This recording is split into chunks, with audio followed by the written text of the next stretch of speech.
প্রথমত আমাদের গতবারের জুলাই পদযাত্রা আমাদের তিনটি বিষয় ছিল: বিচার, সংস্কার এবং নতুন সংবিধান।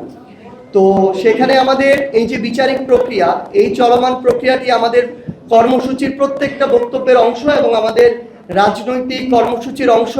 এটা শুধু পার্টি হিসেবে জাতীয় নাগরিক পার্টি এনসিপির চাওয়া নয়। আমরা মনে করি যারা জুলাই অভ্যুত্থানে অংশগ্রহণ করেছে, যেই দলেরই হোক, যেই ধর্মের হোক, যেই মতের হোক, প্রত্যেকেই তাদের জায়গা থেকে চাইবে যে আমাদের এই যে প্রয়োজনীয় সংস্কারগুলো, যেগুলো গণভোটে রায় হয়েছে, সেই সংস্কারগুলো হতে হবে।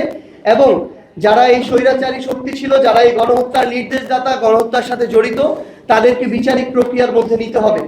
আমরা আজকে আমাদের স্বরাষ্ট্রমন্ত্রী জনাব সালাউদ্দিন আহমেদের বক্তব্য শুনেছি। সেখানে শহীদ পরিবার এবং জুলাই যোদ্ধা আমাদের যারা রয়েছেন তাদেরকে নিয়ে যে আয়োজন আমাদের মাননীয় প্রধানমন্ত্রীও ছিলেন, সেখানে স্বরাষ্ট্রমন্ত্রী জনাব সালাউদ্দিন আহমেদ স্পষ্টভাবে বলেছেন, বসুন্ধরা ডায়াপেন্ট এখন আরো উন্নত। এই হট এয়ার থ্রো টপশিট দ্রুত শোষণ করে সোনামণিকে দেয় কোমল অনুভূতি। যে এই আওয়ামী লীগ হচ্ছে গণহত্যাকারী রাজনৈতিক দল। রাজনৈতিকভাবে আওয়ামী লীগের পতন হয়েছে এবং দল হিসেবে আওয়ামী লীগের বিচার করা হবে। আওয়ামী লীগের দাফন হয়েছে দিল্লিতে এবং এই আওয়ামী লীগ বাংলাদেশের রাজনীতিতে আর কোনোদিন ফিরে আসা সম্ভব নয়।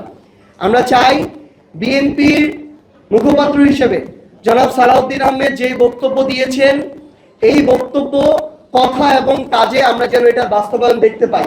এবং আমরা প্রত্যাশা করি গণঅভ্যুত্থানে অংশগ্রহণকারী রাজনৈতিক দল হিসেবে বিএনপির প্রত্যেকটি নেতাকর্মী তাদের অন্তরে এই চাওয়াটি ধারণ করে। অল্প কিছু আমরা সোশ্যাল মিডিয়ার বিভিন্ন মাধ্যমে আমরা দেখতে পাচ্ছি যে বেশ কিছু মানুষ, যাদের নাম বলে আমরা তাদেরকে ওই গুরুত্বটুকু আরোপ করতে চাই না, তারা জুলাইকে নিয়ে বা এই অভ্যুত্থানকে নিয়ে স্বৈরাচারের পক্ষে, খুনিদের পক্ষে, গণহত্যাকারীদের পক্ষে, যারা 1400 মানুষকে খুনের নেতৃত্ব দিয়েছে, শাপলায় গণহত্যা ঘটিয়েছে, পিলখানায় গণহত্যা একটা ঘটিয়েছে, এই মানুষদের পক্ষে যারা এখনো সাফাই গায়, এটা আমাদের আসলে সামগ্রিক, আমরা যারা জুলাই একসাথে অংশগ্রহণ করেছিলাম, সেটা বিএনপি বলেন, জামায়াত বলেন, এনসিপি বলেন, অন্যান্য রাজনৈতিক দল আছে যারা বলেন, এটা আমাদের সামগ্রিক একটা দায়বদ্ধতা যে আমরা ওই সকল গোপন এবং প্রকাশ্য এই খুনিদের দোষর এবং তাদের সহযোগীদের এখন পর্যন্ত বিচার নিশ্চিত করতে পারিনি। তাদের যদি বিচারের রায় হতো এবং এগুলোর যদি কার্যকারিতা থাকতো, তাহলে আজকে তারা কখনোই গর্ত থেকে মাঝে মাঝে উকি দিয়ে এই কথাগুলো বলার সাহস পেত না। ঠিক যেমনি ভাবে আমরা মনে করি যে আমাদের ভাই শহীদ শরীফ ওসমান হাদি, তাকে দিনে দুপুরে প্রকাশ্যে হত্যা করা হলো, সবকিছুর ফুটেজ আছে, তার হত্যাকারীদেরকে ভারতে গ্রেফতার করা হলো, মাসের পর মাস চলে যাচ্ছে, তাদেরকে ফিরিয়ে এনে যখন বাংলাদেশে, যেটা শুধু বাংলাদেশ না, পুরো বিশ্বে একটা সাড়া ফেলে দিয়েছিল, পুরো বিশ্ব বিবেককে নাড়িয়ে তুলেছিল, সেই আসামিদেরকে যখন এনে বিচার নিশ্চিত করা যাচ্ছে না, তখন আসলে ওই গণহত্যাকারীর সহযোগীরা কিংবা গণহত্যার দোষরা এভাবে সাহস পাবে, আস্ফালন শুরু করবে।